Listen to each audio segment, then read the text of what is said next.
آج 2025 کا سال رواں دواں ہے اور شام میں باغی فوجیوں نے ملک کے بڑے حصے پر قبضہ کر لیا ہے۔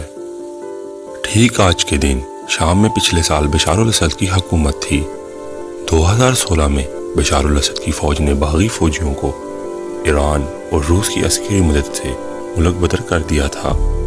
چند سالوں کی جنگ بندی کے بعد باغی فوجیوں نے شام کے اہم حصوں پر اچانک حملہ کر کے بشار الاسد کے درجنوں فوجیوں کو ہلاک اور سینکڑوں کو زخمی کر دیا، اور شام کے بہت سے ایسے علاقے بھی تھے جہاں بغیر کسی مزاحمت کا سامنا کیے بغیر باغی فوجیوں کو علاقے کا کنٹرول مل گیا۔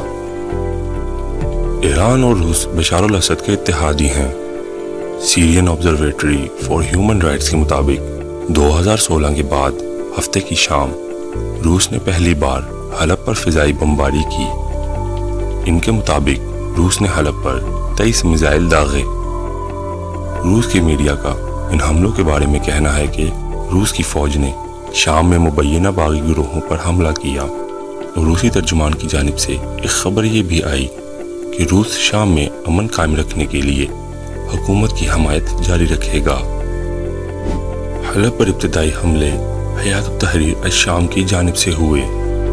حیات التحریر الشام کا وجود آغاز میں جبہت النصرہ کے نام سے 2011 میں سامنے آیا تھا، جو کہ القاعدہ کی حمایتی گروہ تھا، لیکن حیات التحریر الشام کے امیر ابو محمد الجولانی نے 2016 میں القاعدہ سے قطع تعلقی اختیار کر لی اور دوسری جماعتوں کو ساتھ ملا کر اس جماعت کا نام جبہت النصرہ سے ہٹا کر حیات التحریر الشام رکھ لیا۔